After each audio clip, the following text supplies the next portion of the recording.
7 ಗಣದಲ್ಲಿ ಚಿರಪಿತೃಗಳು ಇದ್ದಾರೆ ಅನ್ನುವ ವಿಷಯವನ್ನು, ಅದಕ್ಕೆ ಸಂಬಂಧಪಟ್ಟಂತಹ ಕಥೆಗಳನ್ನು ನಿನ್ನೆ ದಿವಸ ನಾವು ಶ್ರವಣ ಮಾಡಿದ್ದೇವೆ. ವೈರಾಜ, ಅಗ್ನಿಶ್ವಾತ್ತ, ಬರ್ಹಿಷದ ಅನ್ನುವ 3 ಗಣದಲ್ಲಿ ಅಮೂರ್ತ ಪಿತೃಗಳು, ಸುಕಾಲ, ಸುಸ್ವಧ, ಆಜ್ಯಪ, ಸೋಮಪ ಅಂತಕ್ಕಂತಹ 4 ಗಣಗಳಲ್ಲಿ ಮೂರ್ತಿಮಂತರಾದಂತಹ ಪಿತೃಗಳು. ಇವರು ಶಾಶ್ವತ ಪಿತೃಗಳು ಅಂತ ಕರೆಸಿಕೊಳ್ತಾರೆ. ಚಿರಪಿತೃಗಳು ಅಂತ ಇವರಿಗೆ ಹೆಸರು. ಚಂದ್ರನ ಊರ್ಧ್ವ ಭಾಗದಲ್ಲಿ ಇವರಿಗೆ ಸಂಬಂಧಪಟ್ಟಂತಹ ಪಿತೃಲೋಕಗಳಿದ್ದಾವೆ. ದೇವತೆಗಳಲ್ಲಿ ಈ ಪಿತೃಗಳು ಒಂದು ವಿಭಾಗದಲ್ಲಿ ಸೇರ್ತಾರೆ. ಅದರಿಂದ ಪಿತೃದೇವತೆಗಳು ಅಂತ ಇವರನ್ನು ಕರೀತೇವೆ. ಇವರ ಪ್ರೀತಿಗೋಸ್ಕರ ಶ್ರಾದ್ದ ಅನ್ನುವ ವಿಧಾನ ಇದೆ. ಶ್ರಾದ್ದವೆಂಬ ವಿಧಾನವನ್ನು ಪರ್ವಕಾಲದಲ್ಲಿ ನಡೆಸಬೇಕು.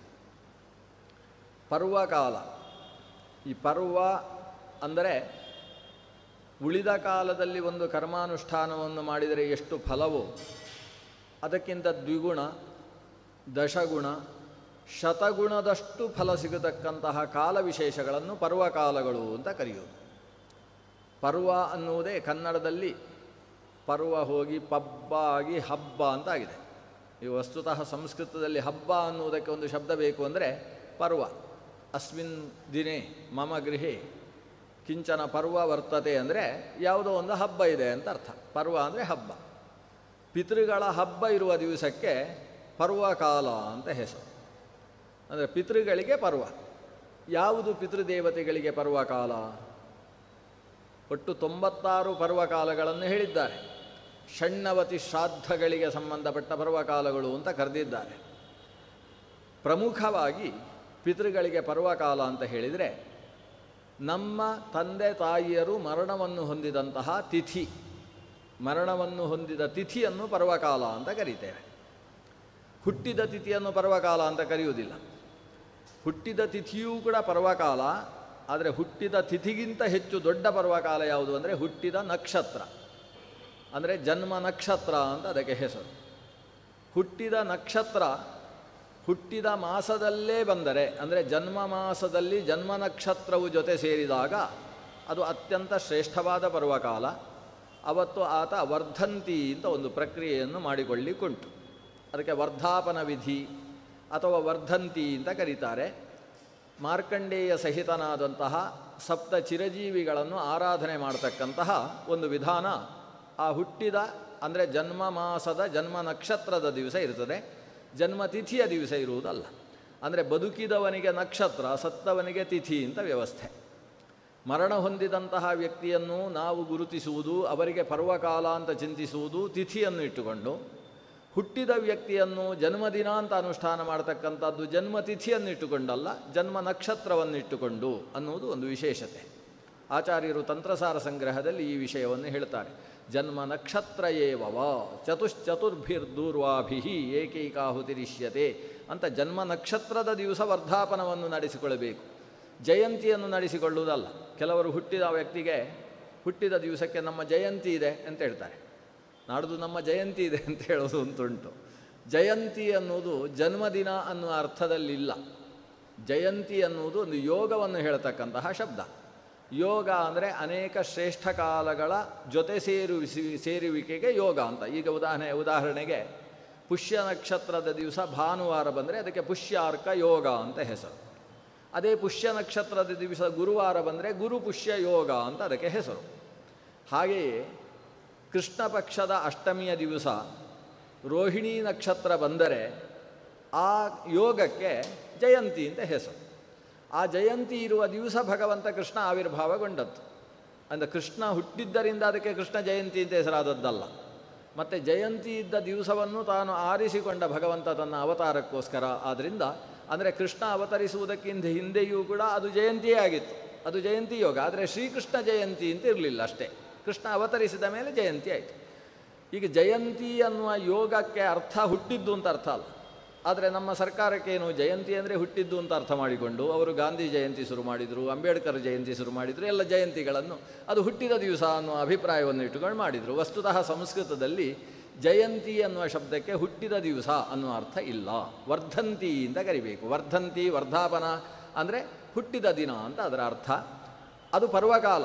ಒಬ್ಬ ಮಗು ಹುಟ್ಟಿದ ಮೇಲೆ ಆತನ ಮಾಸದಲ್ಲಿ ಬರುವ ಜನ್ಮ ನಕ್ಷತ್ರದ ದಿವಸ ಆತನಿಗೆ 1 ವರ್ಷದ ತನಕ ಜನ್ಮ ನಕ್ಷತ್ರ 12 ಅಥವಾ 13 ಬಾರಿ ಬಂದಾಗ ಅಲ್ಲಿ ಪ್ರತಿಯೊಂದು ಕಾಲದಲ್ಲೂ ಕೂಡ ವರ್ಧಾಪನ ವಿಧಿಯನ್ನು ನಡೆಸಲಿಕ್ಕಿದೆ. 1 ವರ್ಷ ಆದ ಮೇಲೆ ವರ್ಷಕ್ಕೆ 1 ಸಲ ಜನ್ಮ ಮಾಸದಲ್ಲಿ ಬರತಕ್ಕಂತಹ ಜನ್ಮ ನಕ್ಷತ್ರದಲ್ಲಿ ವಿಧಿ ಇದೆ. ಅದೇ ಒಬ್ಬ ಮೃತನಾದಾಗ ಮೊದಲ 1 ವರ್ಷ ಮಾಸದಲ್ಲಿ ತಿಥಿಯಲ್ಲಿ ಕರ್ಮಾನುಷ್ಠಾನ ಮಾಡಲಿಕ್ಕಿದೆ. ಆಮೇಲೆ ವರ್ಷ ಆದ ನಂತರ ವರ್ಷಕ್ಕೆ 1 ಸಲ ಆತ ಮೃತನಾದ ಮಾಸದಲ್ಲಿ ಬರತಕ್ಕಂತಹ ಮೃತ ತಿಥಿಯಲ್ಲಿ ಕರ್ಮಾನುಷ್ಠಾನ ಮಾಡಲಿಕ್ಕಿದೆ. ನೋಡಿ, ಋಷಿಮುನಿಗಳು ಹುಟ್ಟುವುದಕ್ಕೂ ಸಾಯುವುದಕ್ಕೂ ಹೆಚ್ಚು ವ್ಯತ್ಯಾಸವನ್ನು ತಿಳ್ಕೊಳ್ಳಿಲ್ಲ. ಎರಡೂ ಸಮಾನ ಅಂತ. ಹುಟ್ಟುವುದು ಒಂದು, ಸಾಯುವುದು, ಸಾಯುವುದು ಒಂದು, ಹುಟ್ಟುವುದು ಅಂತ. ಎರಡಕ್ಕೂ ಹೆಚ್ಚು ವ್ಯತ್ಯಾಸ ಇಲ್ಲ. ಯಾಕಂದರೆ ಹುಟ್ಟಿದವನಿಗೆ ಮೊದಲ ವರ್ಷ ತಿಂಗಳು ನಡೆಸಲಿಕ್ಕುಂಟು ವರ್ಧಾಪನ, ಆಮೇಲೆ ವರ್ಷ ನಡೆಸಲಿಕ್ಕುಂಟು. ಸತ್ತವನಿಗೆ ಮೊದಲು ತಿಂಗಳು ನಡೆಸಲಿಕ್ಕುಂಟು, ಆಮೇಲೆ ಸತ್ತ ನಂತರ ವರ್ಷಕ್ಕೆ 1 ಸಲ ನಡೆಸಲಿಕ್ಕುಂಟು. ಸುಮಾರು ಸಾಮ್ಯ ಇದೆ ಈ ವಿಷಯದಲ್ಲಿ. ಆದ್ದರಿಂದ ಮರಣದ ತಿಥಿ ಅನ್ನೋದು ಏನಿದೆ, ಅದು ಕೂಡ ಮರಣದ ತಿಥಿ ಅಂದರೆ ನಮ್ಮ ಸಂಕಲ್ಪ ಮಾಡುವ ತಿಥಿ ಅಲ್ಲ. ಸಂಕಲ್ಪ ಮಾಡುವ ತಿಥಿ ಅಂದರೆ ಏನು? ಬೆಳಗ್ಗೆ ಸೂರ್ಯೋದಯಕ್ಕೆ ಯಾವ ತಿಥಿ ಉಂಟೋ ಆ ತಿಥಿ ನಮಗೆ ದಿನಪೂರ್ತಿ. ಇದಕ್ಕೆ ವ್ಯಾವಹಾರಿಕ ತಿಥಿ ಅಂತ ಹೆಸರು. ತಿಥಿ 2 ವಿಧ ಅಂತ ಜ್ಯೋತಿಷ್ಶಾಸ್ತ್ರ ಹೇಳ್ತದೆ. ತಿಥಿಸ್ತಾವದ್ವಿವಿಧ ವ್ಯಾವಹಾರಿಕಿ ತಥಾ ತಾತ್ಕಾಲಿಕಿ ಚೇತಿ ಅಂತ. ತಾತ್ಕಾಲಿಕ ತಿಥಿ ಮತ್ತು ವ್ಯಾವಹಾರಿಕ ತಿಥಿ ಅಂತ 2 ಇದೆ. ವ್ಯಾವಹಾರಿಕ ತಿಥಿ ಅಂದರೆ ಅರ್ಥ ಏನು? ಸೂರ್ಯೋದಯ ಕಾಲದಲ್ಲಿದ್ದ ತಿಥಿಯನ್ನೇ ಆ ದಿವಸ ಪೂರ್ತಿ ನಾವು ಅನುಷ್ಠಾನ ಮಾಡುವಂಥದ್ದು ವ್ಯಾವಹಾರಿಕ ತಿಥಿ. ತಾತ್ಕಾಲಿಕ ತಿಥಿ ಅಂದರೆ ಆ ಕಾಲದಲ್ಲಿ ನಾವು ಸಾಯಂಕಾಲ ಸಂಧ್ಯಾವಂದನೆ ಮಾಡುವಾಗ ಯಾವ ತಿಥಿ ಉಂಟು, ಬೆಳಗ್ಗೆ ಪ್ರತಿಪತ್ತಿ ಇರ್ಬೋದು, ಸಾಯಂಕಾಲಕ್ಕೆ ಅದು ದ್ವಿತೀಯ ಆಗಿರುವ ಸಾಧ್ಯತೆ ಇದೆ, ಅದು ತಾತ್ಕಾಲಿಕ ತಿಥಿ. ಆದರೆ ನಮ್ಮ ನಿತ್ಯ ಸಂಕಲ್ಪದಲ್ಲಿ ವ್ಯಾವಹಾರಿಕ ತಿಥಿಯನ್ನೇ ನಾವು ಬಳಸಿಕೊಳ್ಳಬೇಕು. ಆದರೆ ಶ್ರಾದ್ದದಲ್ಲಿ ಮರಣ ಕಾಲದಲ್ಲಿ ಯಾವ ತಿಥಿ ಇತ್ತೋ ಅದು ಮರಣತಿಥಿ ಅಂತ ಸ್ವೀಕಾರ ಮಾಡಬೇಕು. ಪಾರಣೆ ಮರಣೆ ಚೈವ ತಿಥಿಸ್ತಾತ್ಕಾಲಿಕಿ ಮತ. ಪಾರಣೆಗೂ ಹಾಗೆ ದ್ವಾದಶಿ ಪಾರಣೆ ಅಂತೇಳಿ ಏಕಾದಶಿಯಲ್ಲೇ ಪಾರಣೆ ಮಾಡುವುದಾಗಲಿ ತ್ರಯೋದಶಿಯಲ್ಲಿ ಪಾರಣೆ ಮಾಡುವುದಾಗಲಿ ಅಲ್ಲ. ಮತ್ತು ದ್ವಾದಶಿ ಮುಗಿಯುವುದರ ಒಳಗೆ ಪಾರಣೆ ಮುಗಿಸಿಬಿಡಬೇಕು, ಅದಕ್ಕೆ ದ್ವಾದಶಿಯೇ ಬೇಕು. ಅದನ್ನು ಸಾಧನ ದ್ವಾದಶಿ ಅಂತ ಕರೀತಾರೆ. ಅಂದ ಪಾರಣದಲ್ಲಿ ಮತ್ತು ಮರಣದಲ್ಲಿ ತಾತ್ಕಾಲಿಕ ತಿಥಿಯನ್ನು ಗ್ರಹಣ ಮಾಡಬೇಕು ಅಂತ ವಿಧಾನ ಇರುವ ಕಾರಣದಿಂದ ಆ ಮರಣ ಕಾಲದಲ್ಲಿದ್ದಂತಹ ತಿಥಿ ಅನ್ನುವುದು ಆ ವ್ಯಕ್ತಿಗೆ ಸಂಬಂಧಪಟ್ಟಂತಹ ಪಾರ್ವಣ ವಿಧಾನಗಳಿಗೆ ಅದು ಪರ್ವಕಾಲ ಅಂತ ಕರೆಸಿಕೊಳ್ತದೆ. ಆಮೇಲೆ ಭಾದ್ರಪದ ಮಾಸದ ಕೃಷ್ಣ ಪಕ್ಷದ 16 ದಿವಸಗಳಿಗೆ ಪರ್ವಕಾಲಗಳು ಅಂತ ಹೆಸರು. 16 ದಿವಸಗಳು ಯಾವುದು? ಈ ಪಿತೃಪಕ್ಷದ 15 ದಿವಸ ಅಂದರೆ ಪಾಡ್ಯದಿಂದ ಪ್ರಾರಂಭಿಸಿ ಮಹಾಲಯ ಅಮಾವಾಸ್ಯೆಯ ತನಕದ 15 ದಿವಸಗಳು ಮತ್ತು ಮುಂದಿನ ಪಕ್ಷದ ಅಂದರೆ ಆಶ್ವೀಜ ಮಾಸದ ಮೊದಲ ದಿವಸ ಅಂದರೆ ಪ್ರತಿಪತ್ತು ದಿವಸ. ಇದಿಷ್ಟು ದಿವಸಗಳು ಕೂಡ ಮಹಾಲಯ ಅನ್ನುವ ಒಂದು ಪರ್ವಕಾಲ ಅಂತ ಕರೆಸಿಕೊಳ್ತದೆ, ಪಿತೃಗಳಿಗೆ ಸಂಬಂಧಪಟ್ಟ ಪರ್ವಕಾಲ. ಆಮೇಲೆ ಎಲ್ಲ ಮಾಸದ ಅಮಾವಾಸ್ಯ ಅನ್ನೋದು ಪಿತೃಗಳಿಗೆ ಸಂಬಂಧಪಟ್ಟಂತಹ ಪರ್ವಕಾಲ ಆಗ್ತದೆ. ಇನ್ನು ಉಳಿದದ್ದು ಸಾಮಾನ್ಯ ಪರ್ವಕಾಲಗಳು. ಇದು ಪ್ರಮುಖವಾದ ಪರ್ವಕಾಲಗಳು ಅಂತ ಇಷ್ಟು ಕರೆಸಿಕೊಂಡಿದ್ದಾವೆ. ಈ ಪರ್ವಕಾಲಗಳಲ್ಲಿ ಈ ಹಿಂದೆ ಹೇಳಿದಂತಹ ಏನು ಸಪ್ತಗಣದಲ್ಲಿ ಸೇರಿರತಕ್ಕಂತಹ ಪಿತೃಗಳಿದ್ದಾರೆ ಅವರನ್ನು ಆರಾಧನೆ ಮಾಡತಕ್ಕಂಥದ್ದು ಅನ್ನುವುದು ಮನುಷ್ಯನ ಕರ್ತವ್ಯವಾಗ್ತದೆ. ಪಿತೃಗಳ ಆರಾಧನೆಗೆ ಈ ಕಾಲ ಅತ್ಯಂತ ಪ್ರಶಸ್ತ. ಪಿತೃಗಳನ್ನು ಆರಾಧನೆ ಮಾಡುವ ಬಗೆ ಹೇಗೆ?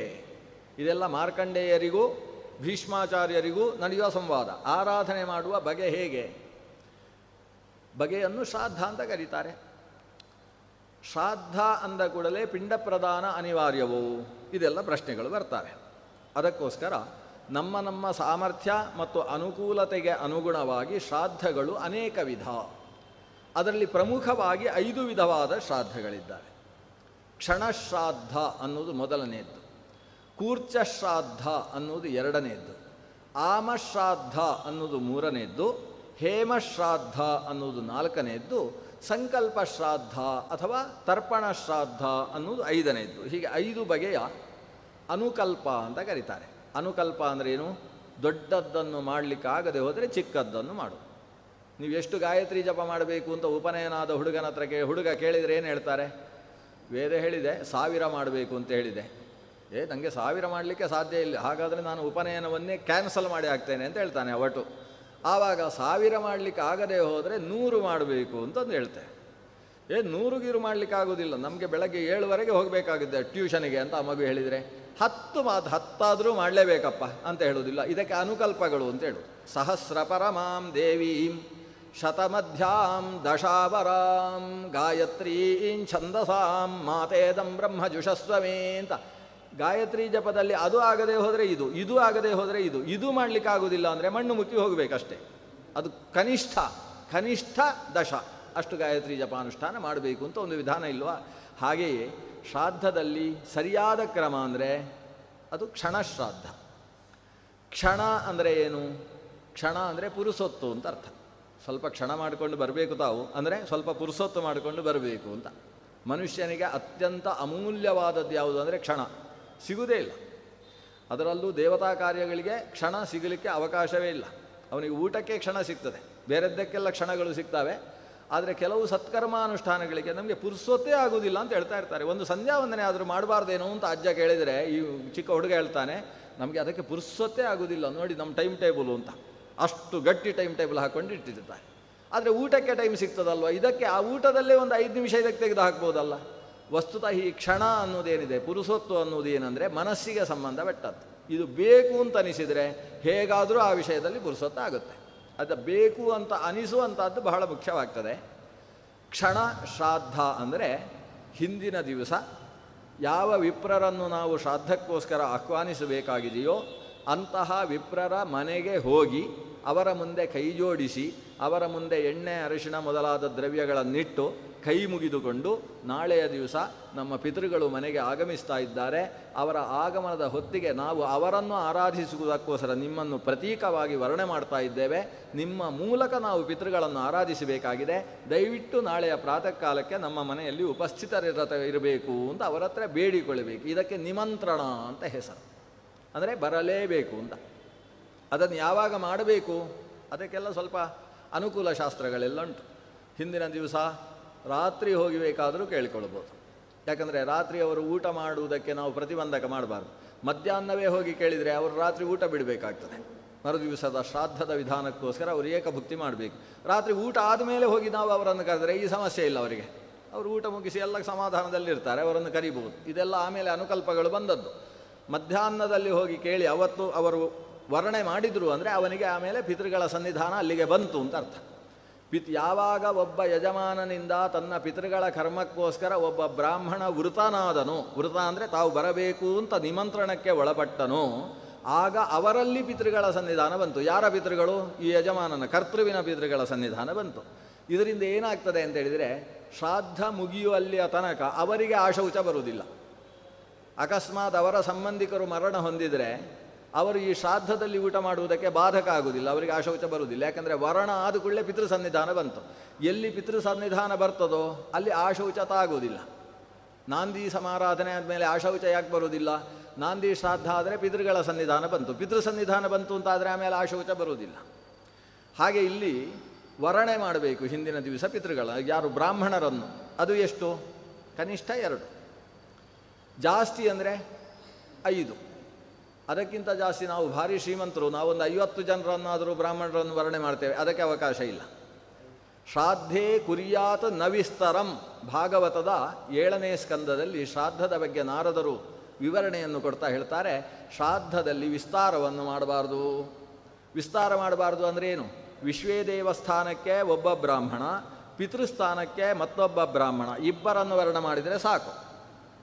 ಇಲ್ಲ ಜಾಸ್ತಿ ಬೇಕು ಅಂದರೆ ವಿಶ್ವೇ ದೇವಸ್ಥಾನಕ್ಕೆ 2 ಬ್ರಾಹ್ಮಣರು, ಪಿತೃಸ್ಥಾನಕ್ಕೆ ಒಬ್ಬ ಬ್ರಾಹ್ಮಣ, 3 ಜನರನ್ನು ವರ್ಣನೆ ಮಾಡಿದರೆ ಬೇಕಾದಷ್ಟು ಸಾಕು. ವಿಶ್ವೇ ದೇವತೆಗಳು ಅಂದರೆ ಪುರೂರವ ಮತ್ತು ಆರ್ದ್ರವ ಅಂತ 2 ಇದ್ದಾರೆ, 2ರ ಜಾಗದಲ್ಲಿ 2, ಪಿತೃಗಳ ಸ್ಥಾನಕ್ಕೆ 1.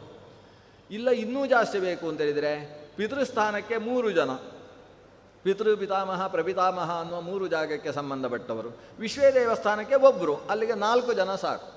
ಇಲ್ಲ ಇನ್ನೂ ಜಾಸ್ತಿ ಬೇಕು ಅಂದರೆ ಪಿತೃಸ್ಥಾನಕ್ಕೆ 3 ಜನ, ವಿಶ್ವೇ ದೇವಸ್ಥಾನಕ್ಕೆ 2 ಅಂತ 5 ಜನರನ್ನು ವರ್ಣನೆ ಮಾಡಿದರೆ ಸಾಕು. ಅದಕ್ಕಿಂತ ಜಾಸ್ತಿ ಮಾಡಬೇಡಿ. ಶ್ರಾದ್ಧೇ ಕುರ್ಯಾತ್ ನ ವಿಸ್ತರಂ, ವಿಸ್ತಾರ ಮಾಡತಕ್ಕದ್ದಲ್ಲ. ಯಾಕೆ ಅಂತಲೂ ನಾರದರು ಕಾರಣ ಹೇಳ್ತಾರೆ. ಯಾಕೆ ಅಂದರೆ ನೀವು ಜಾಸ್ತಿ ಜನರನ್ನು ಅಲ್ಲಿ ಹಚ್ಚಿಕೊಂಡ್ರೆ ಆವಾಗ ನಿಮ್ಮ ಶ್ರದ್ಧೆ, ಅದಕ್ಕೆ ಬೇಕಾದ ಮಡಿ ಮೊದಲಾದಂತಹ ಪರಿಶುದ್ಧಿ ಇತ್ಯಾದಿಗಳಲ್ಲಿ ಲೋಪವಾಗುವ ಸಾಧ್ಯತೆ ಜಾಸ್ತಿ ಇದೆ. ಶ್ರಾದ್ದದಲ್ಲಿ ಲೋಪವಾಗದೇ ಇರುವ ಹಾಗೆ ಜಾಗೃತೆ ವಹಿಸುವುದಕ್ಕೋಸ್ಕರ ಅಲ್ಲಿ ವಿಸ್ತಾರವನ್ನು ಮಾಡಬೇಡ, 5 ಜನ ಸಾಕು. ಆದ್ದರಿಂದಲೇ ರಾಘವೇಂದ್ರ ಸ್ವಾಮಿಗಳ ಆರಾಧನೆಯಲ್ಲೂ ಕೂಡ 5 ಜನರನ್ನು ಕೂಡಿಸೋದು. ಯಾಕೆ 28 ಜನರನ್ನು ಕೂಡಿಸ್ಬೋದಲ್ಲ, ಅಷ್ಟಾವಿಂಶದ ಸಂಖ್ಯೆ ಸ್ವಲ್ಪ ಕಷ್ಟ. ಎಲ್ರಿಗೂ ಮನಸ್ಸಿಗೆ ಇಷ್ಟ ಆಗುವ ಹಾಗೆ ಮಾಡುವಾಗ ಯಾರಿಗೊಬ್ಬರಿಗೆ ಸಿಟ್ಟು ಬರುವ ಸಾಧ್ಯತೆ ಇದೆ. ಆದ್ದರಿಂದ ಹೆಚ್ಚು ಜನರನ್ನು ಕರೆದು ಗೊಂದಲ ಮಾಡಿಕೊಳ್ಳಬಾರ್ದು. ಹಾಗಾದರೆ ಒಂದು ಶ್ರಾದ್ದದಲ್ಲಿ 5 ಜನಕ್ಕೆ ಭೋಜನವೋ? ಇದು ಒಳಭೋಜನ ಜಾಸ್ತಿ ಅಂದರೆ 5 ಜನಕ್ಕೆ, ಇಲ್ಲ ಇಬ್ಬರಿಗೆ ಅಂತ ಒಳಭೋಜನ. ಶ್ರಾದ್ದ ಭೋಜನ ಅಷ್ಟು. ಇನ್ನು ಉಳಿದದ್ದು ಭೂರಿ ಭೋಜನ ಅಂತಿದೆ, ಅದು ಎಷ್ಟು ಜನರಿಗೆ ಬೇಕಾದರೂ ಮಾಡ್ಬೋದು. ಅದಕ್ಕೋಸ್ಕರ ಎಷ್ಟು ಬ್ರಾಹ್ಮಣರನ್ನು ಬೇಕಾದರೂ ಆಹ್ವಾನಿಸ್ಬೋದು. ಆದರೆ ಅವರು ನಿಮಂತ್ರಿತ ಬ್ರಾಹ್ಮಣರಲ್ಲ. ಮತ್ತು ಶ್ರಾದ್ದದಲ್ಲಿ ಭೂರಿ ಭೋಜನಕ್ಕೆ ಬಂದವರು. ಶ್ರಾದ್ದದ ನಿಮಂತ್ರಣ ಭೋಜನ ಅಂತೇಳಿದರೆ ಅದು ಶ್ರಾದ್ದದ ಒಳಭಾಗದಲ್ಲಿ ಕುಳ್ಳಿರಿಸಿ ಮಾಡ್ತಕ್ಕಂಥದ್ದು. ನಾವಿವತ್ತು ಕುಳ್ಳಿರಿಸಲಿಕ್ಕೆ ಬ್ರಾಹ್ಮಣರು ಸಿಗುವುದಿಲ್ಲ ಅಂತ 2 ದರ್ಭೆಗಳನ್ನು ಇಡ್ತೇವೆ. 4 ದರ್ಭೆಯ ಕೂರ್ಚವನ್ನೊಂದು, 3 ದರ್ಭೆಯ ಕೂರ್ಚವನ್ನೊಂದು ಇಡುವುದು. 4 ದರ್ಭೆಯ ಕೂರ್ಚವನ್ನಿಡುವುದು ವಿಶ್ವೇ ದೇವಸ್ಥಾನದಲ್ಲಿ, 3 ದರ್ಭೆಯ ಕೂರ್ಚವನ್ನಿಡುವುದು ಪಿತೃಸ್ಥಾನದಲ್ಲಿ. ಆ ಕೂರ್ಚ ಏನದು? ಅದು ಬ್ರಾಹ್ಮಣರು ಅಂತ ಅರ್ಥ. ವಿಪ್ರಾಭಾವೇ ದರ್ಭವಟುಹು ಅಂತ ಒಂದು ಮಾತನ್ನು ಅನುಸರಿಸಿಕೊಂಡು ಬ್ರಾಹ್ಮಣರು ಸಿಗದೆ ಹೋದರೆ ದರ್ಭೆಯನ್ನಿಡುವುದು ಅಂತ ಒಂದು ವ್ಯವಸ್ಥೆ. ಈ ದರ್ಭೆಯನ್ನಿಟ್ಟಾಗ ಅದಕ್ಕೆ ಕೂರ್ಚ ಶ್ರಾದ್ದ ಅಂತ ಹೆಸರೇ ಹೊರತು ಕ್ಷಣಶ್ರಾದ್ದ ಅಂತ ಹೆಸರಲ್ಲ. ಕ್ಷಣಶ್ರಾದ್ದ ಅಂತ ಆಗಬೇಕಾದರೆ ಸಾಕ್ಷಾತ್ ಬ್ರಾಹ್ಮಣರನ್ನು ಕುಳ್ಳಿರಿಸಿ ಅವರು ಬೆಳಗ್ಗೆ ಬಂದಾಗ ಪಿತೃಗಳು ಬಂದಿದ್ದಾರೆ ಅನ್ನುವುದನ್ನು ಭಾವಿಸಿ ಮನೆಯಿಂದ ಹೊರಗೇ ಅವರಿಗೆ ನಮಸ್ಕಾರವನ್ನು ಮಾಡಿ, ಮನೆಯಿಂದ ಹೊರಗೆಯೇ ಅವರಿಗೆ ಪಾದಪ್ರಕ್ಷಾಲನೆಯನ್ನು ಮಾಡಿ, ಅವರ ಪಾದಪ್ರಕ್ಷಾಲಿತವಾದ ಪಾದವನ್ನು ಒರೆಸದೆ, ಅದರಿಂದ ಏನರ್ಥ? ಉಳಿದ ದಿವಸಗಳಲ್ಲಿ ಬಂದ ಬ್ರಾಹ್ಮಣರ ಕಾಲು ತೊಳೆದ ಮೇಲೆ ಒರೆಸಬೇಕು ಅಂತ ಅರ್ಥ. ಅವತ್ತು ಒರೆಸಲಿಕ್ಕಿಲ್ಲ. ಒರೆಸದೆ ಅವರ ಪಾದದಿಂದ ಮನೆ ಕೆಸರಾಗಬೇಕು. ವಿಪ್ರ ಪಾದೋದಕ ಕರ್ದಮಾನಿ ಅಂತ. ವಿಪ್ರ ಪಾದೋದಕದಿಂದ ಮನೆಯಲ್ಲಿ ಅವರ ಹೆಜ್ಜೆಯ ನೀರಿನ ಗುರುತು ಕಾಣಿಸಿಕೊಳ್ಬೇಕು.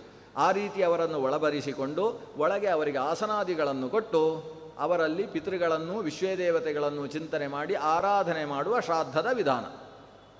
ಈ ರೀತಿಯ ಶ್ರಾದ್ದ ಅಂದರೆ ಆ ಬ್ರಾಹ್ಮಣರಲ್ಲೇ ಪಿತೃಗಳನ್ನು ಆಲೋಚನೆ ಮಾಡಿಕೊಂಡು ಅವರಿಗೆ ಪಿತೃಗಳಿಗೆ ಕೊಡಬೇಕಾದ್ದನ್ನೆಲ್ಲ ಕೊಡುವುದು.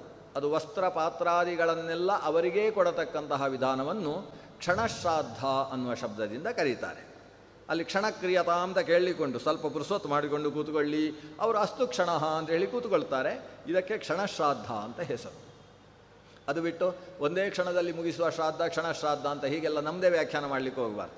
ಏನು ಕ್ಷಣಶ್ರಾದ್ದ, ಕ್ಷಣಶ್ರಾದ್ದ, ದಿನಶ್ರಾದ್ದ ಅಂತ 2 ವಿಧ. ದಿನಶ್ರಾದ್ದ ಅಂದರೆ ದಿನಪೂರ್ತಿ ಶ್ರಾದ್ದ ಹಾಕ್ತಾ ಇರುವುದು, ಕ್ಷಣಶ್ರಾದ್ದ ಅಂದರೆ ಒಂದು ಕ್ಷಣದಲ್ಲಿ ಮುಗಿಸುವುದು ಅಂತ ಹೀಗೆಲ್ಲ ತಮಾಷೆಯ ಅರ್ಥಗಳನ್ನು ಹೇಳಲಿಕ್ಕೆ ಹೋಗಬಾರ್ದು. ಕ್ಷಣಶ್ರಾದ್ದ ಅನ್ನುವ ಶಬ್ದಕ್ಕೆ ಅರ್ಥ ಸಾಕ್ಷಾತ್ ಬ್ರಾಹ್ಮಣರನ್ನು ಕೂಡಿಸಿ ಪಿತೃನ್ ಉದ್ದೇಶ್ಯ ವಿಪ್ರೇಭ್ಯ ಶ್ರದ್ಧೆಯಾದೀಯತೆ ಹಿ ಯತ್.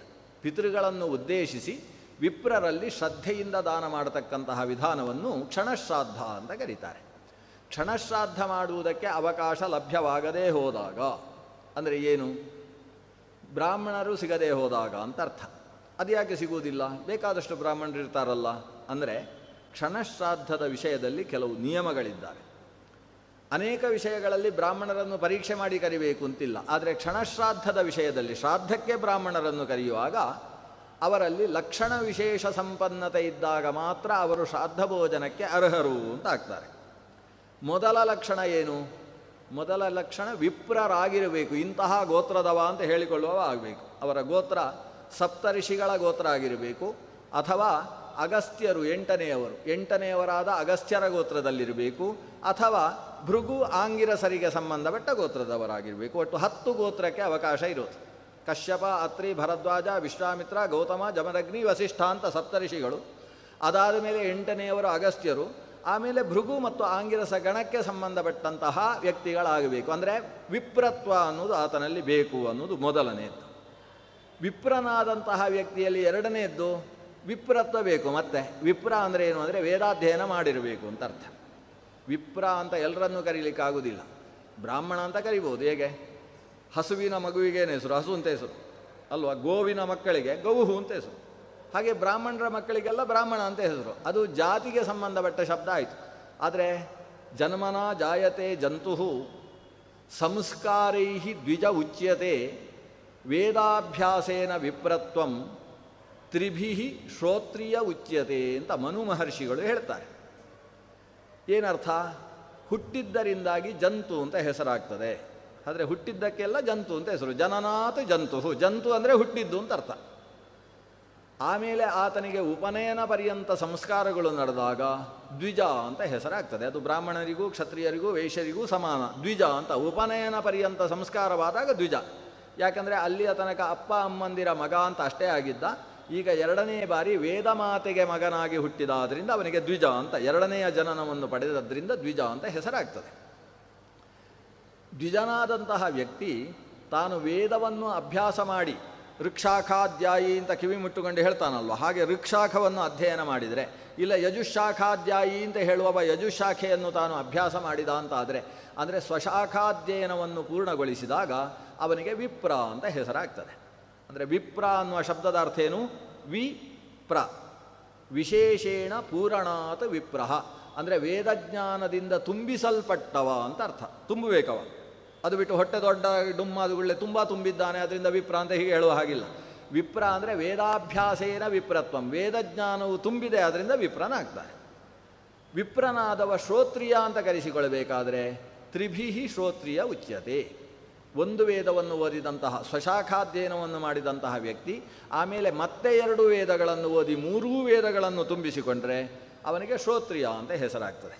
ಅಂದರೆ ಮೊದಲು ಒಂದು 10 ವರ್ಷಗಳ ತನಕ ಅಥವಾ 8 ವರ್ಷಗಳ ತನಕ ಋಗ್ವೇದದ ಸ್ವಶಾಖೆಯ ಅಧ್ಯಯನವನ್ನು ಮಾಡಿ, ಆಮೇಲೆ ಯಜುರ್ವೇದದ ಪ್ರಕಾರ ಮತ್ತೊಮ್ಮೆ ಉಪನಯನವನ್ನು ಮಾಡಿಕೊಂಡು, ಮತ್ತೆ ಯಜುರ್ವೇದದ ಅಧ್ಯಯನವನ್ನು ಮಾಡಿಕೊಂಡು ಒಂದು 3 ವರ್ಷದಲ್ಲಿ ಯಜುರ್ವೇದವನ್ನು ಮುಗಿಸಿ, ಮತ್ತೆ ಸಾಮವೇದದ ಉಪನಯನವನ್ನು ಮಾಡಿಕೊಂಡು ಸಾಮವೇದವನ್ನು 2 ವರ್ಷದಲ್ಲೋ 3 ವರ್ಷದಲ್ಲೋ ಮುಗಿಸಿದ ಅಂತಾದರೆ ಅವನನ್ನು ಶ್ರೋತ್ರಿಯ ಅಂತ ಕರಿಬೇಕು. ಶ್ರೋತ್ರಿಯಶ್ಚಂದೋದೀತೆ ಅಂತ 3 ವೇದಗಳನ್ನು ಅಧ್ಯಯನ ಮಾಡಿದಂತಹ ವ್ಯಕ್ತಿಗೆ ಶ್ರೋತ್ರಿಯ ಅಂತ ಹೆಸರಾಗ್ತದೆ.